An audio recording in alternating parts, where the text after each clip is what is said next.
네, 성도 여러분, 오늘 함께 나누실 말씀 잠언 19장 11절 말씀입니다.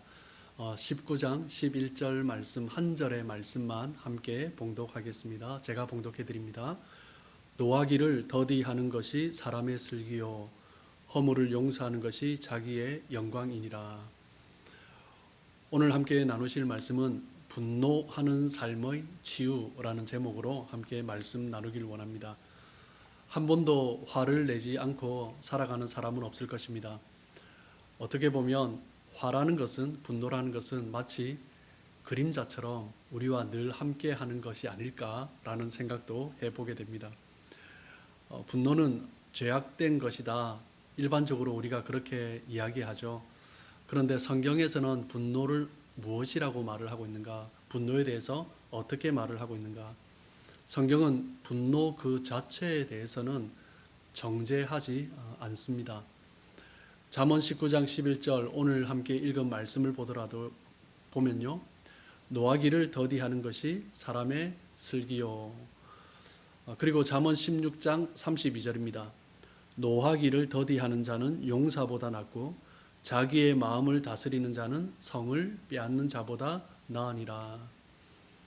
에베소서 4장 26절입니다. 분을 내어도 죄를 짓지 말며 해가 지도록 분을 품지 말고. 디도서 1장 7절입니다. 감독은 하나님의 청지기로서 책망할 것이 없고 제 고집대로 하지 아니하며 급히 분내지 아니하며.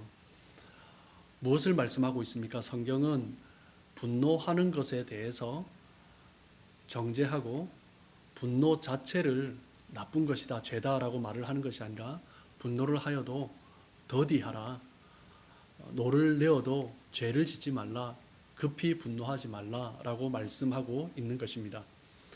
성경은 분노하는 그 감정 자체를 정죄하는 것이 아니라 분노를 바르게 처리하지 못하는 그 태도에 대해서 지적하고 있는 거죠. 분을 내어도 죄를 짓지 말며, 이 말씀의 의미가 무엇입니까? 성경은 분과 죄를 구분하고 있습니다. 그리고 해가 지도록 분을 품지 말고라고 말씀하죠. 즉 분노의 감정 그 자체에 대해서는 정죄하지 않지만 분노가 계속된다면, 지속된다면 그것은 죄의 모습이다라고 이야기하는 거죠. 우리가 무엇 때문에 분노하게 되었는가?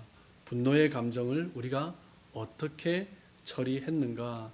그것에 대해서 관심을 기울여야 함을 말씀을 하는 것입니다. 성경에서 이 분노의 감정 때문에 실패한 사람, 이 분노의 감정에 성공한 사람이 어떤 사람인가 한번 살펴보기를 원합니다. 먼저 분노의 감정에 실패한 사람입니다. 우리가 잘 아시는 가인의 경우입니다. 창세기 4장 6절에 보면 가인이 분노하는 모습이 나와요. 네가 분하여 함은 어찌 됨이며 안색이 변함은 어찌 됨이냐. 하나님께서 가인에게 이야기하시죠. 가인은 그의 동생 아벨과 함께 제사를 드렸는데 하나님께서 아벨의 제사는 받으시고 가인의 제사는 받지 않으셨습니다. 그러자 이 가인이 분노하면서 있는 거죠. 그래서 하나님께서 물어보신 거죠. 네가 왜 분을 내고 있는가? 하나님께서 이렇게 말씀하셨던 것은 분노하고 있는 가인에게 기회를 주신 것입니다. 자신이 무엇 때문에 분노하고 있는가 그것을 물어보심으로 깨달을 기회를 주시기 위한 것이죠. 그런데 가인은 하나님께서 물어보셨음에도 불구하고, 기회를 주셨음에도 불구하고 가인은 그 분노하는 감정 그대로 동생 아벨에게 분노하고 나타내고, 그리고 동생 아벨을 죽이게 되는 거죠. 분노의 감정이 잘못 처리되었기 때문에 엄청난 잘못, 죄를 저지르게 된 것입니다. 우리가 또 살펴볼 인물은 사울입니다. 사울 왕이에요. 사울 왕은 블레셋과의 전투 이후에 백성들이 사울은 천천히요, 다윗은 만만이라 라고 노래하는 소리를 들으면서 속에서 분노가 일어났습니다. 질투 때문에 분노한 거죠. 이 분노, 화를 잘 처리하지 못했습니다. 사울은 다윗에게 분노가 생겼고 다윗을 질투하는 마음을 잘 처리하지 못했습니다. 사무엘상 20장 30절에 보면 사울이 요나단에게 화를 내며 그에게 이르되 패역무도한 계집의 소생아, 네가 이새의 아들을 택한 것이 내 수치와 내 어미의 벌거벗은 수치됨을 내가 어찌 알지 못하랴. 사울이 다윗을 너무나 미워하게 되니 자신의 아들 요나단을 향하여서 어떻게 보면 입에 담지 말아야 할 욕을, 저주를 퍼붓고 있는 것입니다. 분을 참지 못해서, 이 분노를 처리하지 못해서 아들 요나단에게 분노하고 있는 거죠. 급기야 요나단 아들을 죽이려고 했습니다. 사무엘상 20장 33절에 보시면 사울이 요나단에게 단창을 던져 죽이려 한지라. 분노의 결과 친아들 요나단을 어처구니 없이 죽이려고 단창을 던지는 그런 모습을 보이게 된 것입니다. 성도 여러분, 분노하는 감정이 일어나는 것 자체가 성경은 죄다라고 말하지 않습니다. 그런데 이 분노의 감정을 제대로 활용하지 못할 때, 제대로 처리하지 못할 때 그것이 죄가 된다라는 거죠. 가인과 같이, 사울과 같이 우리의 삶 가운데 엄청난 아픔을, 불상사를 초래할 수 있는 것입니다. 분노의 감정을 잘 처리한 사람들 누가 있을까요? 먼저 예수님을 함께 보길 원합니다. 예수님께서는 그 공생의 가운데 여러 번 화를 내셨습니다. 그런데 예수님께서 분노하신 것은 선한 목적을 위한 것이었어요. 마가복음 3장에 나오는 안식일에 손 마른 사람을 고치시면서 예수님의 분노가 나타납니다. 예수님께서 안식일에 손 마른 사람을 고치시자 사람들이 안식일에 병 고치는 것이 합당하지 않다라고 말을 하죠. 이때 예수님은 어떻게 하셨습니까? 마가복음 3장 5절입니다. 그들의 마음이 완악함을 탄식하사 노하심으로 그들을 둘러보시고, 그들의 마음이 완악함을 보시고 탄식하셔서 그리고 그들을 향하여서 노하셨던 것입니다. 분노하시는 마음으로 그 사람들을 둘러보셨다라고 말을 하죠. 예수님은 선한 목적을 위해서 분노하신 거죠. 안타까운 마음으로 분노하신 것입니다. 마태복음 23장에 봐도 예수님께서는 예수님과 함께 있는 그 서기관과 바리새인들, 그들 또한 열심히 신앙생활을 하고 있다고 하지만 언행이 일치하지 않는 그 삶의 모습을 보면서 외식하는 자들아 라고 하시면서 분노하셨습니다. 요한복음 2장에서도 마찬가지입니다. 예수님께서는 성전에서 물건 매매하는 자들, 환전하는 자들, 그 상을 엎으시고 채찍으로 그들을 쫓아내시면서 분노하셨습니다. 아버지의 집으로 장사하지 말라라고 하시면서 화를 나타내신 거죠. 예수님께서도 분노하셨습니다. 그런데 예수님의 분노는 분명한 목적, 선한 목적이 있었다라는 것을 우리는 알 수 있습니다. 예수님께서 여러 번 화를 내셨지만 이 분노를 예수님은 분명하게 그리고 자유롭게 건설적인 방법으로 선한 목적을 위해서 표현하셨던 것입니다. 그리고 또 한 가지 성경의 예를 들어보기를 원하는데 고린도 교회 성도들입니다. 고린도 교회 교인 중에 한 사람이 계모를 자기 아내로, 스텝마들이죠. 스텝마들을 자기 아내로 삼았습니다. 이때 고린도 교회 교인들이 도저히 이럴 수 없다라고 분을 내면서 그 사실을 사도 바울에게 알렸던 거죠. 사도 바울은 그런 고린도 교인들의 분노가 정당하다라고 이야기했습니다. 고린도후서 7장 11절입니다. 보라, 하나님의 뜻대로 하게 된 이 근심이 너희로 얼마나 간절하게 하며 얼마나 변증하게 하며 얼마나 분하게 하며 얼마나 두렵게 하며 얼마나 사모하게 하며 얼마나 열심 있게 하며 얼마나 벌하게 하였는가. 너희가 그 일에 대하여 일체 너희 자신의 깨끗함을 나타내었느니라. 잘못된 일에 대해서 분노하는 고린도 교회 성도들을 향하여서 사도 바울은 자신들의 깨끗함을 나타내었다라고 하면서 칭찬하고 있는 거죠. 이런 예들을 볼 때 분명하게 분노하는 것 자체가 잘못된 것이다라고 이야기하지 않고 있다라는 것을 볼 수 있습니다. 분노는 그 결과에 따라서 긍정적일 수도 있고 부정적일 수도 있는 거죠. 분노 때문에 건설적인 일이 일어날 수도 있고 파괴적인 일이 일어날 수도 있는 것입니다. 우리는 이 분노의 양면성에 대해서 분명한 태도와 의식을 가지고 있어야 합니다. 물론 우리는 이 분노를 부정적이고 파괴적으로 처리할 것이 아니라 긍정적이고 건설적으로 이 분노의 감정을 처리해야 되는 거죠. 이것이 바로 하나님께서 우리에게 원하시고 바라시는 것입니다. 그렇다면 우리에게 쉽게 나타날 수 있는 이 분노의 감정을 긍정적으로 처리하기 위해서, 그리고 파괴적이지 않고 건설적으로 처리하기 위해서 우리는 어떻게 해야 합니까? 먼저 우리가 해야 될 것은 무엇이냐면 분노를 인정해야 됩니다. 내 안에 분노가 일어난다면 그것을 인정해야 된다는 거죠. 분노의 감정을 그대로 인정해야 합니다. 가인의 경우 하나님께서 네가 왜 분노하느냐, 네가 분노함이 어찌미냐 하나님께서 물어보셨을 때 가인은 아무 대답을 하지 않았습니다. 자기 내면에 있는 분노의 감정을 감춘 거죠. 그 분노, 내 안에 있는 분노, 그것을 인정하지 않은 것입니다. 우리도 일상생활 하면서 분노의 감정이 일어납니다. 그때 우리는 이 분노의 감정을 어떻게 합니까? 어떤 사람들은 분노의 감정이 있다는 것을 인정하지 않습니다. 자기 내면에 있는 분노의 감정을 은폐합니다. 그러다가 어떻게 됩니까? 결국 그 분노가 터지는 거죠. 분노를 드러내는 것이 자신의 약점을 드러내는 것이다라고 생각하면서 속으로 부글부글 끓으면서도 감추는 것입니다. 그렇게 되었을 때 그 분노의 감정은 속에서 골마가기 시작합니다. 자기가 더 그 분노의 감정 때문에 마음이, 내면이 썩어져 가는 거죠. 그러다 보니 내 내면이 썩어져 가니 내 입에서 나오는 것들이 그 썩어져 가는 냄새가 나오는 것입니다. 그러면서 자기 자신이 무너지고 또 다른 사람을 무너뜨리는 그런 어리석음을 범하게 되는 것입니다. 그리고 우리가 이 분노의 감정을 잘 처리하기 위해서는 분노의 원인을 잘 분석해야 합니다.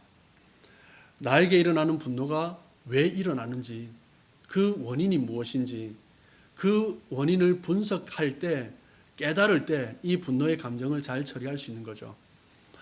우리는 어떤 경우에 분노합니까? 먼저 이 분노의 감정이 일어나는 이유는 무엇이냐면 시기심 때문에 일어납니다. 가인은 아벨의 제사가 연락되는 것을 보고 자기의 제사는 연락되지 않자 시기심으로 화를 낸 거죠. 탕자의 비유에 나오는 탕자의 형도 그 못된 유산을 다 탕진한 그 동생이 돌아왔는데 그 동생을 받아주고 잔치를 베풀어주는 그 모습을 보면서 분노한 것입니다. 집에서 열심히 일을 하고 있는 자기 자신은 그것을 누리지 못하는데 아버지가 동생, 그 나쁜 동생에게 베풀어주는 그것을 보면서 시기하고 그것이 분노로, 화로 나타나게 된 것입니다. 우리 안에 시기심이 있으면 분노하게 됩니다. 그것을 우리는 잘 처리해야 되는 거죠. 그리고 언제 우리는 또 분노하게 됩니까? 내 뜻대로 되지 않을 때 우리는 분노하게 되는 것입니다. 요나의 경우가 바로 그 경우죠. 하나님께서 요나를 니느웨로 가라라고 말씀하셨어요. 니느웨 성으로 가서 하나님의 심판을 선포하라라고 명령했습니다. 그런데 요나는 니느웨 사람들이 회개하고 돌아오는 것을 볼 수가 없었습니다. 그래서 니느웨로 가지 않고 반대 방향으로 다시스로 가는 배를 탄 거죠. 그러다가 물고기 배 속에 3일 있게 되고 그리고 하나님 앞에 회개하고 그러면서 다시 니느웨로 가서 하나님의 명령을 선포하게 됩니다. 그런데 그 니느웨 성 사람들이 멸망당할 줄 알았는데 그 왕으로부터 백성들이 다 회개하고 자신들의 잘못을 고백하는 거죠. 그들의 회개를 하나님께서 받으시고 용서해 주셨습니다. 그 모습을 보고 요나가 어떻게 합니까? 자기 뜻대로 되지 않는 그 니느웨 백성들이 멸망해야 되는데 하나님께서 용서해 주시는 것을 보고 속에서 분노가 일어나는 것입니다. 자기 뜻대로 니느웨가 멸망되지 않았기 때문에 요나는 분노한 것입니다. 그리고 우리는 언제 분노하게 됩니까? 야고보서 1장 19절입니다. 사람마다 듣기는 속히 하고 말하기는 더디하며 성내기도 더디하라. 언제 분노해요? 우리가 인내심이 조금 더 있었다면, 조금 더 참았다면, 조금 더 기다렸다면 괜찮은데 많은 경우에 우리가 조급해서 조금 더 참지 못해서 조금 더 인내하지 못해서 분노하는 것입니다. 조급함이죠. 우리가 분노가 일어난다면, 내 안에 분노가 있다면, 분노의 감정이 생긴다면 이것이 무엇 때문에 생기는가, 그것의 원인을 먼저 파악해야 됩니다. 이것이 죄된 모습 때문에 일어나는 분노인가, 아니면 하나님의 뜻을 위하여서 우리에게 주신 그런 분노인가, 그것을 먼저 깨달아야 한다라는 거죠. 분노 뒤에 있는 그 감정, 그 동기가 무엇인지 그것을 파악할 때 이 분냄을 제대로 처리할 수 있기 때문입니다. 그렇다면 분노로부터 우리가 자유롭게 되기 위해서 우리는 어떻게 해야 됩니까? 여러분, 분을 내어도 죄를 짓지 말라라고 말씀합니다. 분노는 하나님께서 주신 감정입니다. 그렇기 때문에 분노 자체가 잘못된 것이 아니죠.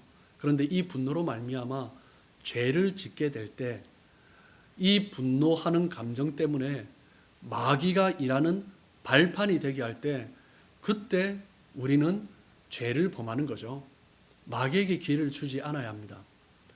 그리고 분노가 있다면 먼저 인정해야 됩니다. 내 안에 분노가 있다면 그것을 인정하고 고백할 때 그 분노의 감정이 사그라질 수 있고 함께하는 사람들로 말미암아 서로 격려하고 위로하고 서로 그렇게 주고받을 수 있음으로 말미암아 그것을 처리해 갈 수 있는 것입니다. 그리고 분노가 있다면 우리는 먼저 가장 중요한 것, 하나님께 아뢰는 것입니다. 모든 것을 아시는 하나님, 우리의 과거도 아시고 현재도 아시고 미래도 아시고 우리의 행함도 아시고 우리의 생각도 아시고 우리의 감정도 아시고 우리 마음 깊은 곳까지 다 아시는 하나님께 우리는 솔직하게 아뢰고 이 부분을 어떻게 해야 될지 기도하며 나가야 합니다. 그때 하나님께서 그 분노하는 감정을 통하여서 그냥 우리의 감정 그대로 처리하는 것이 아니라 하나님께서 기뻐하시는 뜻 가운데 그것을 처리할 수 있도록 지혜를 주실 것입니다. 그 분노의 감정을 순화시켜 주시는 거죠. 그로 말미암아 하나님의 뜻을 이룰 수 있는 그런 통로가 될 수 있는 그런 놀라운 축복이 일어날 수 있다는 거죠. 여러분, 우리들에게 일어나는 분노, 그 분노의 먹구름이 사라지고 우리에게 감사와 기쁨이 넘쳐나고 하나님을 찬양하는 그런 마음이 가득하게 될 때 우리의 삶 가운데 그리고 우리의 가정에 우리의 공동체에 하나님께서 기뻐하시는 뜻을 함께 이루어갈 수 있을 것입니다. 우리 사랑하는 빌라델비아 성도 여러분, 그리고 사랑하는 빌라델비아 성도 가족 여러분, 가정 안에서든 교회 안에서든 우리가 해야 될 것은 이 분노의 감정을 그대로 드러내고 조급하게 드러내고 인정하지 않고 속으로 계속 분노하며 골마가는 그런 모습이 아니라 서로 인정하고 서로 고백하고 하나님 앞에 인정하고 하나님 앞에 어떻게 해야 될지 하나님께서 처리해 주시기를 구하며 나갈 때 우리 공동체가 하나님 기뻐하시는 그런 모습으로 세워질 줄 믿습니다. 그렇게 쓰임받는 저와 여러분 되시길 주님의 이름으로 축복합니다. 하나님 참으로 감사합니다. 우리 사랑하는 빌라델비아 성도 여러분, 그리고 우리 사랑하는 빌라델비아 우리 가족 모든 가정들 위에 하나님의 은혜가 가득 덮여지길 원합니다. 우리에게 여러 가지 감정을 주셨지만 때로는 우리가 참 주체하기 어려운 분노의 감정이 일어날 때가 있습니다. 하나님 그 분노하는 감정 때문에 쉽게 가정에서 교회에서 죄짓지 않게 하여 주시고 이 분노의 감정이 왜 일어나는지 돌아보게 하여 주시고 그리고 이 분노의 감정을 어떻게 처리해야 될지 하나님께 아뢰고 또한 지혜롭게 하나님의 선한 목적을 위하여서 그것 또한 사용되어질 수 있도록 우리를 인도하여 주시옵소서. 축복합니다. 감사하며 예수님 이름으로 기도드리옵나이다. 아멘.